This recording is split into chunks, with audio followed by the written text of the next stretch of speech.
खुशामदीद नाजरीन, मैं हूँ आपकी मेज़बान आफरीन खान, लेके आई हूँ आपके लिए आपका पसंदीदा प्रोग्राम जिसका नाम है आपकी सहेली।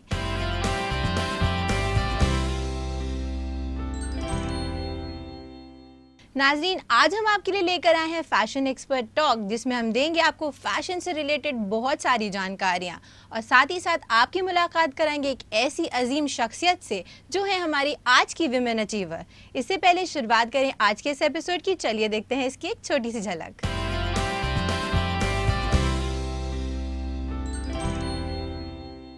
योक आपका यहाँ पे है और फिर आपने यहाँ पे उसमें प्लीट्स दे दी तो आपके जो टमी वाला पार्ट है वहाँ पे फ्लो आ जाएगा शर्ट में या कुर्ते में, लेकिन ऊपर से आपको वो बहुत ढीला नहीं रहेगा तो फिटिंग दिखाएगा। आपके नैरो शोल्डर से आप डेलिकेट लगेंगे और आपके जो टमी वाला एरिया है वो छुप जाएगा। आज हम आपको मिलवा रहे हैं फोक गुलूकार, ड्रामा, मौसीकार और मौसीकी की हिदायतकार नगीन तनवीर से। चोला माटी के राम एकर का भरोसा, चोला माटी के रे।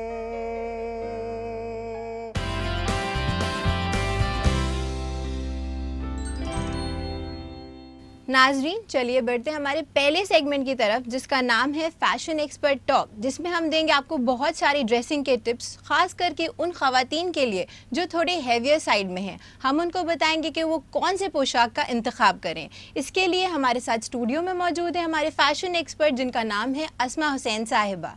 अस्मा हुसैन साहिबा, आपका इस्तकबाल है हमारे इस प्रोग्राम में। थैंक यू, शुक्रिया। मैम, सबसे पहले हम आपसे ये जानना चाहते हैं, जैसे कि हम बात कर रहे हैं ओबीज ख़वातीन के बारे में, तो सबसे पहले आप हमें ये बताइए कि जो पोशाक होती है उसका इंतखाब वो किस तरह करें। जो लोग जिनका वज़न ज़्यादा होता है, ओबीस होते हैं, उनके लिए थोड़ी दिक्कत होती है कि ये सोचना कि वो क्या पहने और अच्छे भी लगे, तो लेकिन इतना परेशान नहीं होना चाहिए। बहुत सारे तरीक़े हैं। जैसे पहली चीज़ तो ये है कि वो जो भी कपड़े पहने वो बहुत टाइट ना पहना करें, क्योंकि अक्सर मैंने देखा है कि जो लोग जिनका वज़न ज़्यादा होता है उनको लगता है कि एकदम फिटिंग के कपड़े होंगे तो वो शायद दुबले लगेंगे। ऐसा कभी नहीं होता है। आपके कपड़े जो हैं वो आपके जिस्म से चिपके हुए नहीं होना चाहिए, क्योंकि वो और ज़्यादा आपके जो लेयर्स हैं उसको दिखाता है। तो हल्का सा लूज़ फिट में कपड़ा होना चाहिए।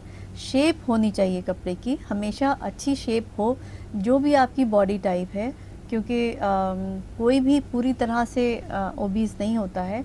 तो अपनी अपनी बॉडी टाइप के हिसाब से आप अपने शेप को देखेंगे, वो उसमें कौन सा शेप जो है सिल्हूट वो अच्छा लगेगा, जिसमें आपको जो आपका बढ़ा हुआ पोर्शन है उसे छुपाएगा और जो आपका अच्छा पोर्शन है, यानी जहाँ से आप दुबले दिखते हैं, उस चीज़ को आपके इन्हांस करेगा। तो उसके हिसाब से अपनी सिल्हूट्स पसंद करना चाहिए। आपका मतलब है कि हमारी जो ख़वातीन है, सबसे पहले ये बहुत ज़रूरी होता है कि वो अपनी बॉडी टाइप को पहचाने कि क्या बॉडी टाइप है। बिल्कुल। और उसके लिए बहुत अच्छा तरीका है कि आप अपने मिरर के सामने खड़े हो जाएं कभी भी अपने ड्रेसिंग रूम में, जहां आपको और कोई ना देख रहा हो, और आप एक मेजरिंग टेप ले लें और आप अपने सारे मेजरमेंट ले लें। जब आप मेजरमेंट्स लेके लिखेंगे तो आपको खुद समझ में आ जाएगा, देखने से भी समझ में आएगा कि अच्छा मेरी बॉडी का कौन सा पार्ट बहुत ज़्यादा बढ़ा हुआ है। जो डायमंड शेप के लोग हैं, यानी कि ऊपर से कम है और नीचे भी कम है, लेकिन बीच का पोर्शन, उनका टमी वाला पोर्शन बहुत ज़्यादा बढ़ा हुआ है, उनके लिए ए लाइन की जो ड्रेसेस हैं, या जैसे आपके ट्यूनिक स्टाइल के, योक स्टाइल के, जैसे योक आपका यहाँ पे है और फिर आपने यहाँ पे उसमें प्लीट्स दे दी तो आपके जो टमी वाला पार्ट है वहाँ पे फ्लो आ जाएगा शर्ट में या कुर्ते में, लेकिन ऊपर से आपको वो बहुत ढीला नहीं रहेगा तो फिटिंग दिखाएगा। आपके नैरो शोल्डर से आप डेलिकेट लगेंगे और आपके जो टमी वाला एरिया है वो छुप जाएगा।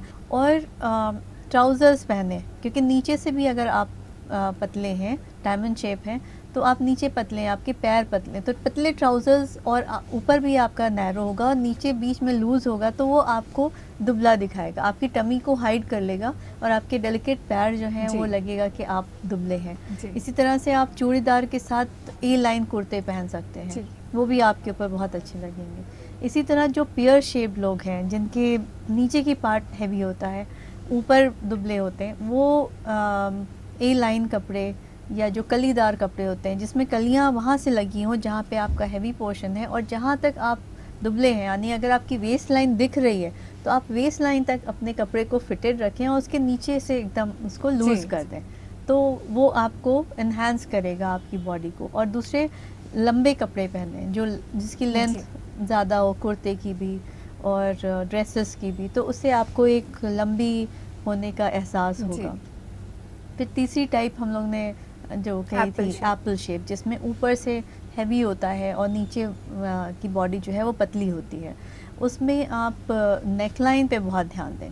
नेकलाइन आपकी वी शेप हो या ग्लास शेप हो या स्क्वायर हो, आप बहुत राउंड शेप या बोट नेक ना पहने, क्योंकि आप फिर ये चीज़ और हैवी लगने लगेगी।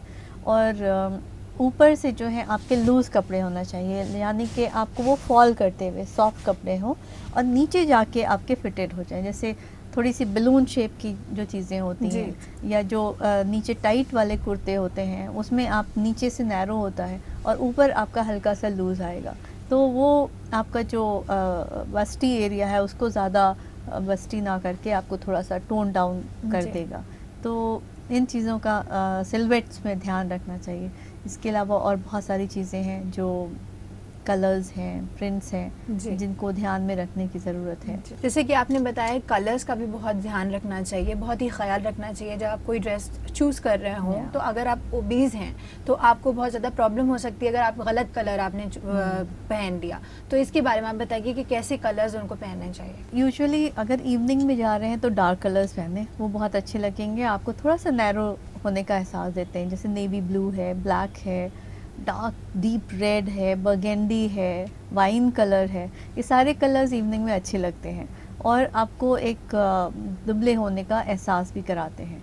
उसके अलावा प्रिंट्स पहन सकते हैं जो कि बहुत ही क्लैशी प्रिंट्स ना हो, सॉफ्ट प्रिंट्स हों, जैसे पेजले है या डायगोनल लाइंस वाला है, जिससे आपकी जो विड्थ है वो थोड़ी सी टोन डाउन हो जाती है। या स्ट्राइप्स हैं, वर्टिकल स्ट्राइप में कोई चीज़ जा रही है तो वो भी आपको दुबले होने का एहसास कराती है, साथ ही साथ आपको लंबा भी दिखाती है। तो ये सारी चीज़ें जो हैं उसका ध्यान रखें कलर्स और प्रिंट्स में।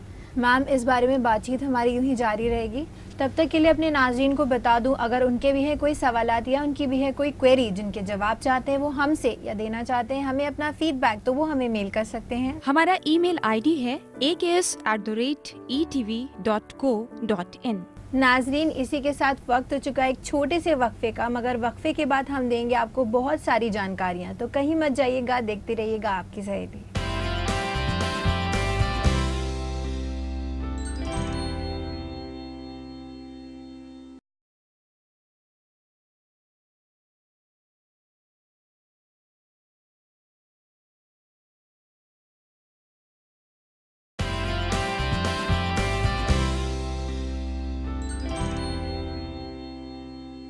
नाज़रीन, वक्फे के बाद एक बार फिर से आपका खैर मकदम है इस प्रोग्राम में जिसका नाम है आपकी सहेली।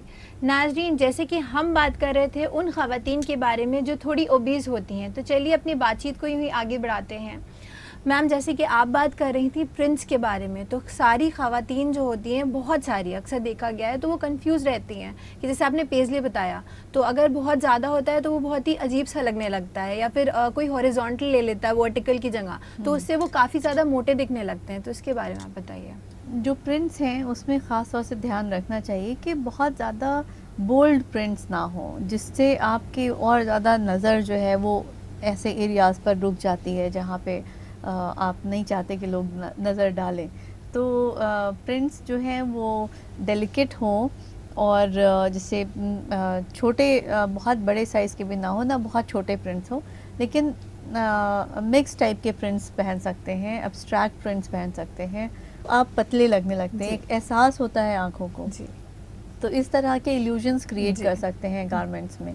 फिर दूसरी चीज़ ये ध्यान रखें कि कोई भी चीज़ आपकी एम्ब्रॉयडरी या प्रिंट आपकी बॉडी के उस पोर्शन पे ना आ रहा हो जो कि आपका सबसे ज़्यादा हैवी पोर्शन है, तो हमेशा उसको अवॉइड करें। और जहाँ आपके सबसे पतले आप दुबले हैं जिस एरिया में, उस जगह पे आपकी बूटियाँ हैं या आपका एम्ब्रॉयडरी है, या तो पूरे ऑल ओवर हो, और नहीं तो अगर आपने इन्हांस करना है तो आपने शोल्डर पे कुछ कर दिया या आपने नीचे कर दिया, तो नज़र जो है वो वहाँ पे जाती है और आपकी जो प्रॉब्लम एरिया है वहाँ पे एकदम से नज़र नहीं जाती है। जी मैम, अब अगर हम बात करें एक्सेसरीज़ की, तो अक्सर ये देखा गया है कि सही एक्सेसरीज़ नहीं चुन पाती हैं ख़वातीन, जिससे वो बहुत ही ख़राब लगने लगती हैं कभी कभार। तो इसके बारे में आप हमें बताइए कि कैसी एक्सेसरीज़ उनको लेना चाहिए। जैसे मैंने बताया कि बेल्ट्स वगैरह तो बिल्कुल ना लगाएं अपने गारमेंट्स में, चाहे वो वेस्टर्न पहन रहे हों या इंडियन।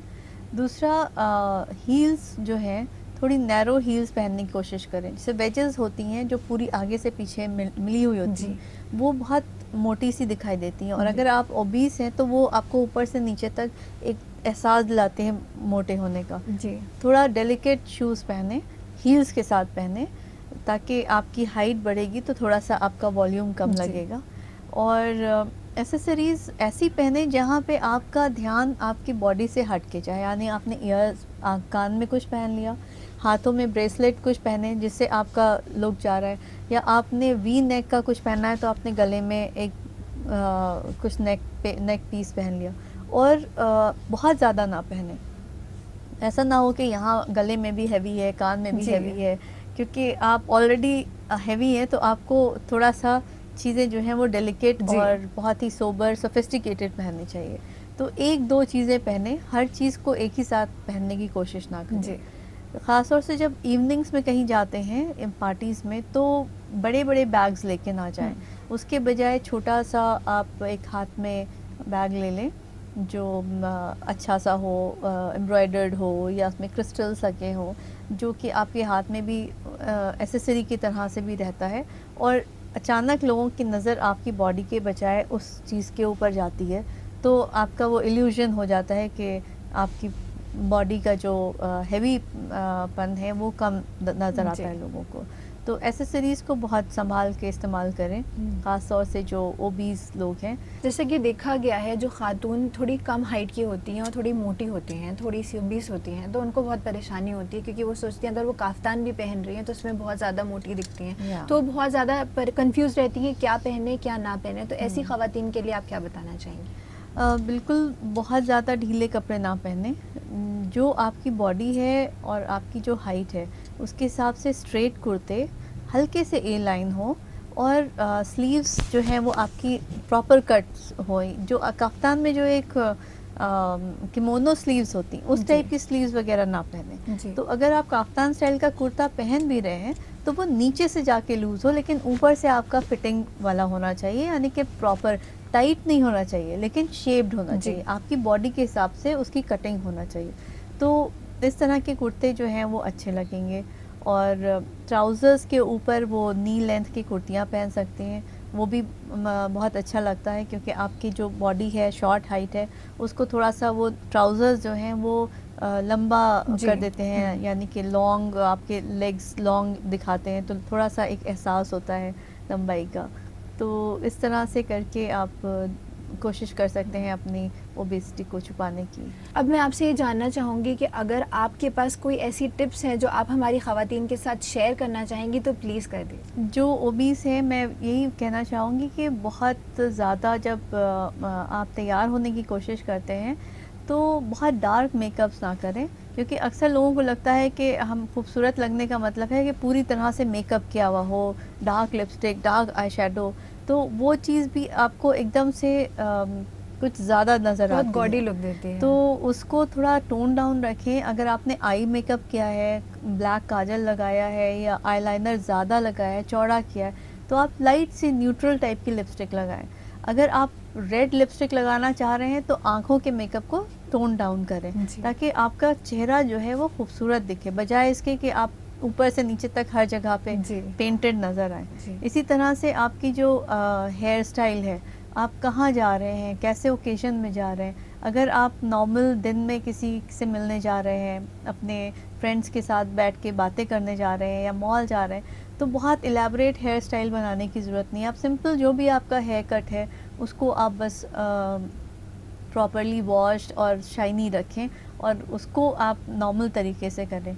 और इवनिंग्स में जब आपका कोई स्पेशल ओकेजन हो तो आप अपने बाल जूड़े में बना सकते हैं, जिससे आपके थोड़ा सा आपका जो है नेक पोर्शन दिखाई देता है, तो उससे आप थोड़े दुबले भी दिखाई देंगे और आपके सॉफ्ट कुछ फ्रिंजेस आपके फेस पे हों, लेकिन बैक आप उठा सकते हैं जो आपके फेस पे सूट करे उस तरह का हेयर स्टाइल कर सकते हैं। और आपने अगर वी नेक का कुछ पहना हुआ है तो और भी ज़्यादा आपकी नेक लाइन को वो इन्हांस करेगा, तो थोड़ा सा आपको आपका लुक जो है वो दुबला दिखाई देगा और आप अच्छी भी दिखाई देंगे इन टिप्स के साथ। मैम, आप हमारे प्रोग्राम में आई और आपने हमारी ख़वातीन को, ख़ास करके उन ख़वातीन को जो थोड़ी ओबीज़ हैं, इतनी सारी जानकारियाँ दी, इसके लिए आपका बहुत बहुत शुक्रिया। Thank you. नाजरीन, इसी के साथ वक्त हो चुका है एक छोटे से वक्फे का, मगर वक्फे के बाद हम आपकी मुलाकात कराएंगे हमारी विमेन अचीवर से, तो कहीं मत जाइएगा, देखते रहिएगा आपकी सहेली।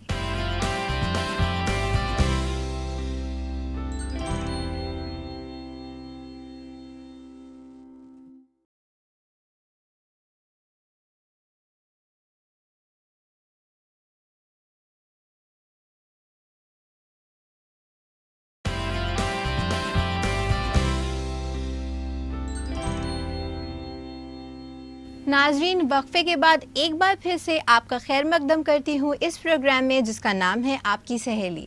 नाजरीन, आज की हमारी विमेन अचीवर बहुत ही ख़ास हैं। उनकी आवाज़ में मिट्टी की खुशबू है, जिनका नाम है नगीन तनवीर साहिबा। तो चलिए देखते हैं इनकी सक्सेस स्टोरी को। आपकी सहेली के ख़ास सेगमेंट हौसलों की उड़ान में ऐसी ही शख्सियत से आपको रूबरू करवा रहे हैं जिन्होंने मौसीकी की दुनिया में अपनी एक अलग पहचान बनाई है। जी हाँ नाजरीन, आज हम आपको मिलवा रहे हैं फोक गुलूकार, ड्रामा, मौसीकार और मौसीकी की हिदायतकार नगीन तनवीर से। 4-5 बरस की होंगी और लालू राम वो मदारी बनता था, हमारा छत्तीसगढ़ी कलाकार लालू राम साहू।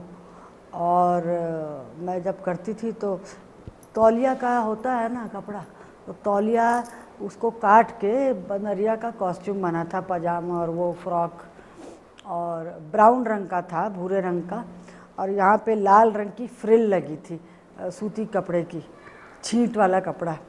तो वहाँ और यहाँ पे लिपस्टिक लगा देती थी हमारी माँ, गाल पे यहाँ पे लिपस्टिक लगा देती, ठुड्डी पे, नाक में यहाँ पे लिपस्टिक, और बड़ी बड़ी आंखें तो थी मेरी, तो घुंघराले बाल थे। तो मुझे बड़ा मज़ा आता था। मैं सोचती थी स्टेज एक प्लेग्राउंड है, तो वो जब मैं स्टेज पे आती थी तो लालू राम मुझे बहुत चाहते थे, कंधे पे उठा लेते थे, और वो मेरे गाने का हुनर देख के और चाहते थे, वो भी गायक थे। स्टेज पे जाती थी तो इधर उधर पूरे स्टेज में दौड़ने लगती थी और खूब हंसती थी। तो मुझे कंट्रोल करना एक बहुत मुश्किल काम होता था लालू राम के लिए। तो ये जब ककड़ी चुराती थी मैं एग्ज़िट में सीन के बाद, तो ऐसे जैसे बंदर ऐसे करता है ना, वैसे करती थी और हंस पड़ती थी। वो ककड़ी वाला भी हंसा देता था मुझे, मदन लाल, तो मैं हंस पड़ती थी।